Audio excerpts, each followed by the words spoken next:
We're going to sit for a few minutes, quiet minutes this morning, and read probably chapter 2 and 3 in this book. We'll see how far we get along. It is The Quilt Walk by Sandra Dallas. And I read chapter 1 already, so this is chapter 2. Chapter 2, Getting Ready. Grandma Mouse and Grandpa Bluestone said Pa had no business taking Ma away from the farm, or me either, since it was the only home I'd ever known. Ma would never say a word against Pa, especially to her mother, even if she didn't agree with him. Colorado Territory is such a healthy place for Emmy Blue to grow up, Ma would say. We'll leave all the damps of the Mississippi behind us, and my husband will have a chance to become a businessman. It might be a little different at first, but Thomas knows best. Best for whom? Grandma Moses sniffed. Tom Hatchet thinks only. Ma cut her off. I'll have you say naught about my husband. But you're going as far away as the moon. Not so far, Mother. Well, it seems like it. How far is it, Ma? I asked. She thought for a moment. Further than sunset. Even though Grandma Mouse didn't approve of our moving to Colorado Territory, she was not at our house. She was at our house almost every day, helping Ma make cheese and sauerkraut and pickles, and to smoke hams and cure bacon for the trip. The three of us gathered nuts to made dried apples. Ma bought molasses and vinegar, barrels of flour and sugar, and big cones wrapped in blue paper. She'd soak the paper in water to make blue dye, in case Colorado didn't have dyes, she said. She packed bags of cornmeal and rice, coffee and tea, salt and saleratus, which some people call baking soda, saleratus, which some people call baking soda. I didn't know that. During the winter, Ma and Grandma Mouse and Aunt Catherine made candles and stitched sheets and pillowcases of dark cotton that wouldn't show the dirt, and the three of them pieced quilts.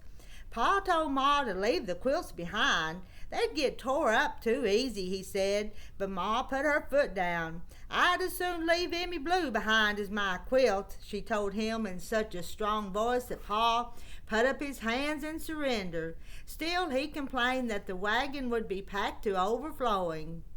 Ma's quilts were special. She was known all over our part of Illinois for her fine stitching and precise piecework. She made a feathered star for her bed and a twinkling star for mine. Stars were her favorite design because she said we ought to sleep under stars. I like that. Stars were her favorite design, she said, because we ought to sleep under stars. All right. That's my commentary. She even put a star into the baby-sized medallion quilt she'd made after my little sister Agnes Ruth died. Ma used scraps in it that were left over from the dresses she'd made for my sister. Before she quilted it, Ma had embroidered Agnes Ruth, God's precious child, 1859 in the center. Sometimes she took out the memorial quilt and ran her hands over it, but she never put it on a bed. Nobody ever slept under Agnes Ruth's mourning quilt. Pa worked as hard as Ma did to prepare for our move west. He and Uncle Will bought two sturdy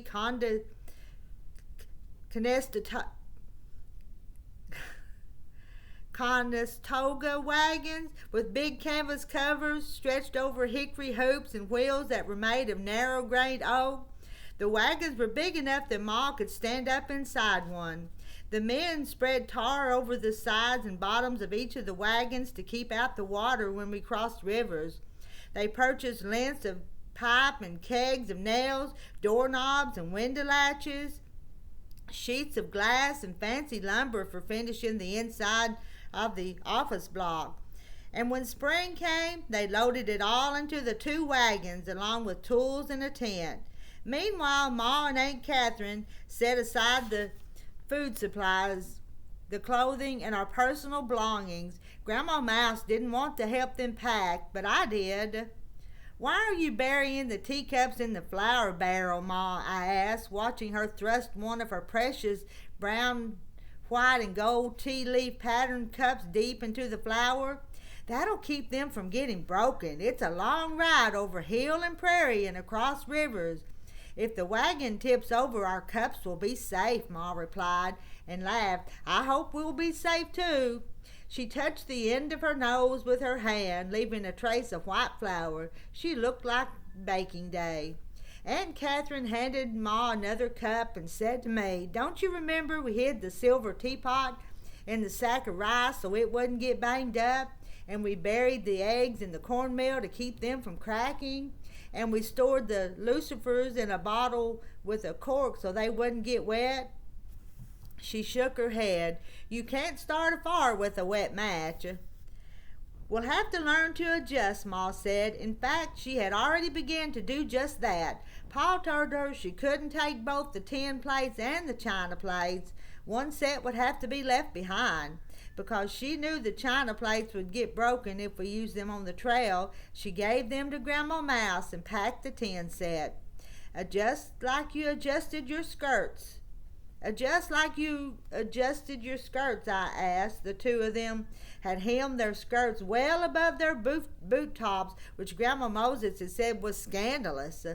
Ma did look odd in hers. She had gotten fat since Pa had come home, and the hems of the front of her dresses were uneven.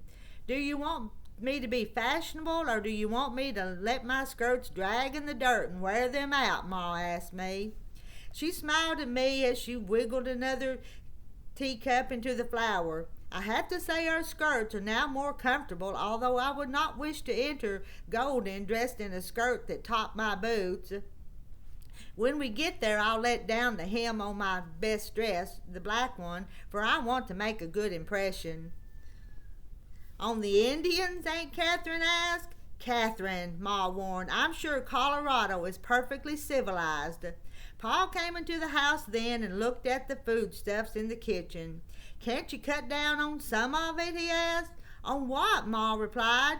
Don't you want us to have enough food to reach Colorado territory? Then other things must go. We packed and repacked. There isn't room. What do you want me to take out? The blankets and sheets? The skillet? I've already put aside the china plates, the rocker, and the washstand that was your wedding gift to me. Something else must go. There's only Emmy Blue. Do you propose to leave her behind?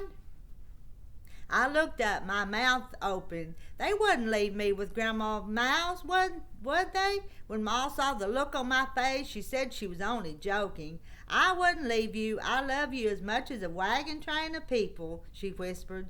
Then she told Pa, perhaps you could leave off some of the fancy lumber. We need it. How will we build the business block without it? Pa glanced around the room at the boxes of foodstuffs that had not yet been loaded into the wagon, and then his eyes lit on the horsehair trunk, which had come from Grandma Mouse, her initials, E.B., on the top, done in brass nails. She had given it to Ma for the journey, saying it would be mine one day, because E.B. were two of my initials, Emily Bluestone. The trunk, Pa said, it will have to be left behind. It has our clothes in it. Pa thought a moment. Maggie, he said. Ma looked at him as if she knew what he was about to say. No, Thomas, she says, not our clothes. Pa looked away then. You can only take the clothes you wear. There's no room for a trunk, no room for your clothes. But Thomas, I have decided, Maggie. Ma closed her eyes and took a deep breath. But she did not reply. She knew better than to argue with Pa when his mind was made up. Ma, I asked her, does that mean I can only take one dress? Ma did not answer. Instead, she opened the trunk and looked at the clothes neatly folded inside. No, Emmy Blue, it does not. She slammed the trunk lid. I have an idea, but we will not tell your Pa. It will be a surprise. That's the end of chapter 2. Now, chapter 3, Ho for Colorado. I didn't have the least idea what Ma meant until the next day when she woke me up in the morning. I slipped on my new dress, the one she had made for me from blue calico, and buttoned it. But as I reached for my shoes, Ma said, not yet, lift your arms. I frowned at her, not knowing what she wanted, but I did as I was told and raised my arms. Ma put my old red dress on top of the blue one and fastened it. What are you doing? I asked. Your pa said we could only take the clothes on our backs, so we're wearing all of them. I promised your father we would wear them all the way to Golden. Now raise your arms again. She picked up my third dress, the ugly brown one that I didn't like, and tugged it over my head. Then she covered me with two aprons. I'm not plugged up. My battery's going dead. Hold on. I'll get back. Now, where am I at? She picked up my third dress, the ugly brown one that I didn't like, and tugged it over my head. Then she covered me with two aprons. Do I have to wear both pairs of shoes? I asked. And Ma laughed. I looked closely at Ma then. She had on her yellow dress on top of her green one, and peeking out from under those two was her good black dress. All those clothes made her look fatter than ever. Now button your shoes while I fix breakfast, she said. A few minutes later I came down the stairs and said, Waxy's ready to go. Waxy was a doll with a wax face that Grandma Mouse had given me. I was a little old for dolls, but I had Waxy ever since I could remember. She was a friend, and she might end up my only friend on the trip if there weren't any other children. Ma glanced at the doll, then began to laugh. Oh my, Waxy is wearing all her clothes too, and she has two hats on her head. The neighbor women who had come to see us off gathered around and laughed at Waxy too, as fat as a cat in all her dresses and petticoats, although they seemed embarrassed that Ma was dressed that way. How silly, one muttered. Why didn't you just hide your skirts in the flour barrel like you did the china cups? Another asked. Now, Ma said, for she would not abide any criticism of Pa. She smiled at the women and said, Catherine and I agreed to do this. I expect Catherine must be twice as big as I am, for she has twice as many clothes. We'd find out soon enough because we would stop for Aunt Catherine and Uncle Will down the road. The women drew their shawls about themselves in the cold morning. It was only March, but Pa had said we had to get his early spring start. The earlier you go, the more grass there is for your oxen. The men crowded around the wagon while Pa checked the contents a final time. He moved the last of the foodstuffs into the wagon, setting them beside the box that held the tin plates, forks, and ladle, a vinegar flask, the coffee grinder, and frying pan. The boxes were stored near the opening in the canvas wagon cover so that Ma could get to them each morning and evening. Pa's razor and shaving strop, Ma's candle molds, and other small items were stored in pockets Ma had sewn inside the wagon cover. Shovels and picks and coiled ropes hung from the inside of the wagon. When he was satisfied, Pa drew the puckering strings attached to the wagon covers and tied them tightly, leaving an oval-shaped opening, like a window at each end of the wagon. I looked around for Abigail. She and her mother, who was Ma's closest friend, had promised to see us off.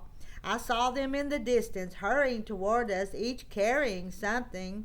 At first I thought they were bringing Skittles to say goodbye, but whatever they had wasn't wiggling. The day before, when I had asked where we should place Skittles' bowl in the wagon, Pa had looked at me strangely. We can't take a cat with us, Emmy Blue. I had stared at him. Not take Skittles? I've had him since I was a baby. Grandma Mouse gave him to me. I know you love that cat, but there's no way we can take him to Colorado. He'd get lost or eaten by a coyote. What if the wagon ran over him? He might even end up in an Indian soup pot. Now, Thomas, Mother had warned, no need to scare the girl. I'll carry him, I had said. I'll hold him all the way to Golden.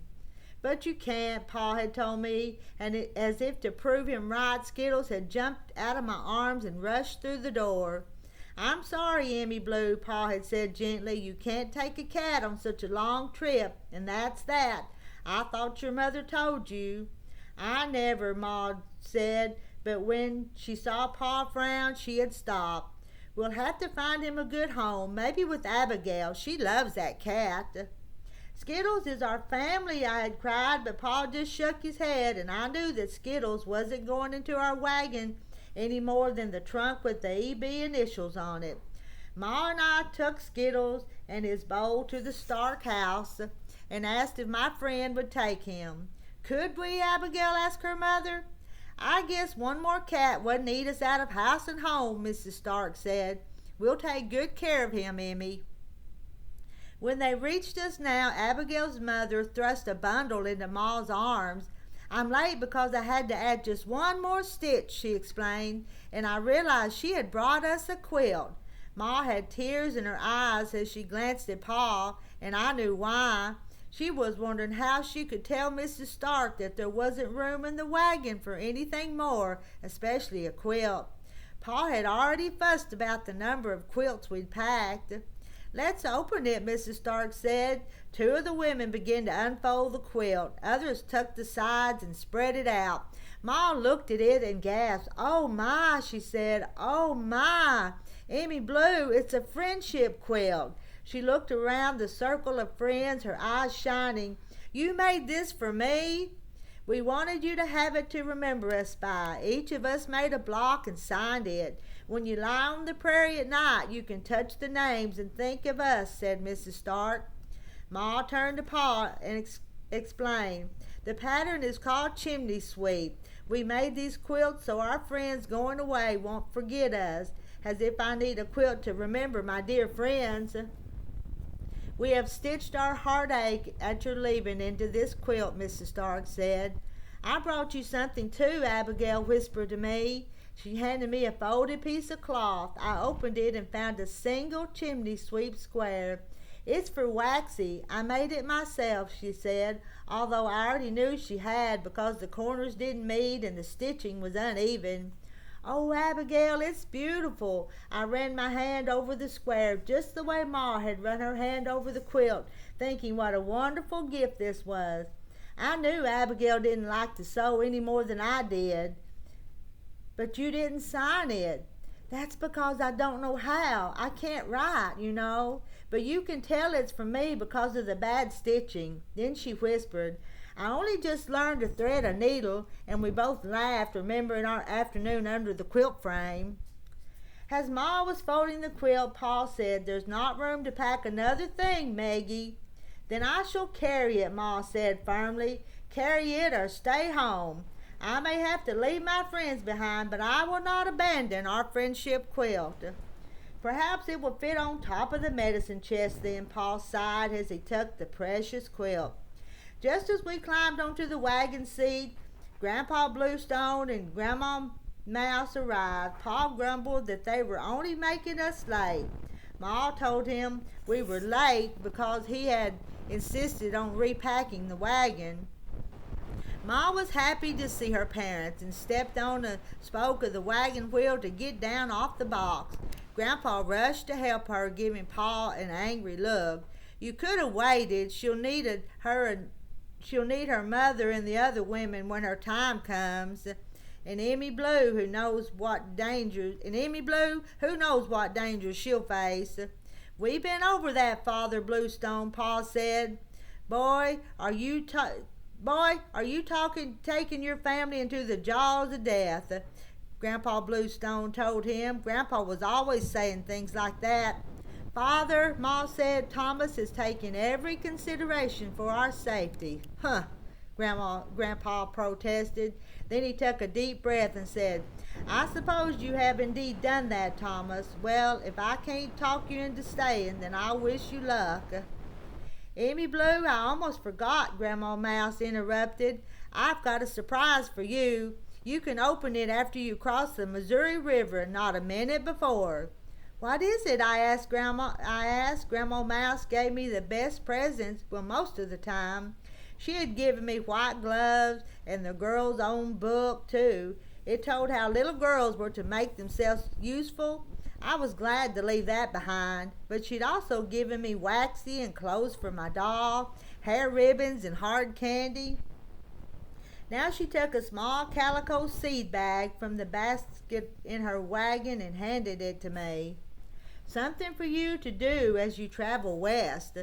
I began to loosen the drawstring on the bag, but Grandma Mouse said, "No, I told you not yet. You can't open it until you cross the Missouri River. With everything to see on the trail, you'll be too busy looking around to have time for it." I started to put it into the pocket of my top dress, but Ma told me to secure it to the bottom dress instead, so you won't be tempted to peek, she told me. Grandma Mouse watched as I did so, then turned to Ma. "Maggie, I'll miss you." She wiped away tears. "I'll write you letters," Mother Ma said, rubbing her own eyes, "and I'll send them through the new overland mail delivery. It's not the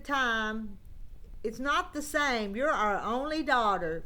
"You can take the train to visit us," I said, pleased that my suggestion would make both of them feel better. "There isn't any train. There isn't a train in the world that goes to Colorado Territory," Grandma Mouse said. "I'd never thought about that. I knew we were going a long way off. I knew we were traveling in a covered wagon, a prairie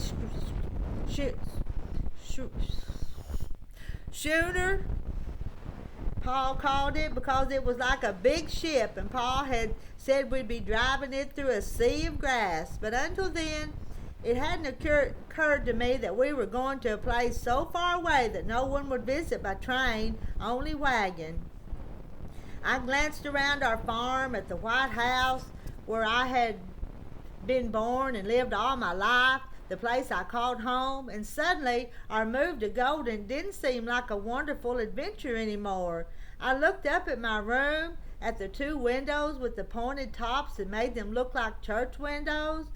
For as long as I could remember, I had slept on the feather tick in that room, under a quilt with blue stars on it that Ma had made. Skittles had slept on my feet, crawling under the covers on winter mornings to warm me. When I would wake at dawn, I would see Pa coming from the barn with a pail of milk or eggs that he had just gathered. But now Skittles was gone, and we were leaving the house behind. In fact, it didn't belong to us anymore.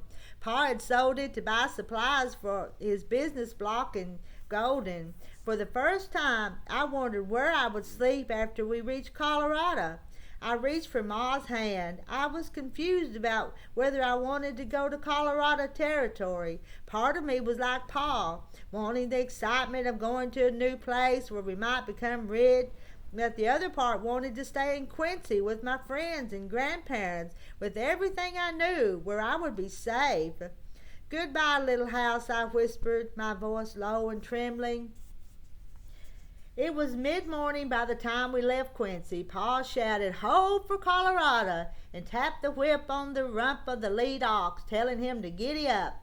The 6 oxen started up, but they didn't go very fast. Pa said a 2-legged dog could run faster than those oxen. The crowd of neighbors stood aside to let us pass. "Be sure to send us some gold dust," the man told Pa.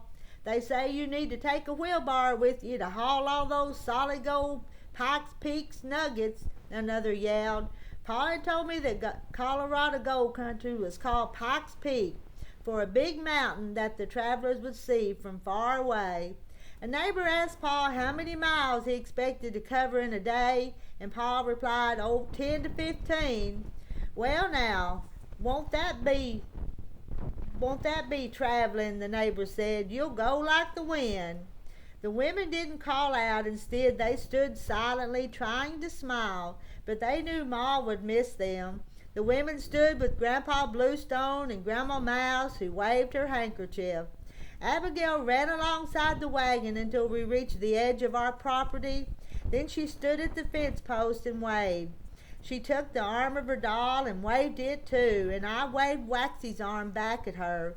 Ma waved also, but not Pa, who walked along beside the oxen, not looking back. "We're off for Colorado," Pa said, after the road turned, blocking our view of the people who had come to see us off. "We are indeed," Ma said, then returned to me. "We're off on an adventure, Emmy Blue. Do you know how many Americans would like to pull up stakes and go west, and we are lucky enough to do it?" Pa reached up and squeezed Ma's hand. You'll see, Maggie, there's not a place in the world as beautiful as the mountains of Colorado.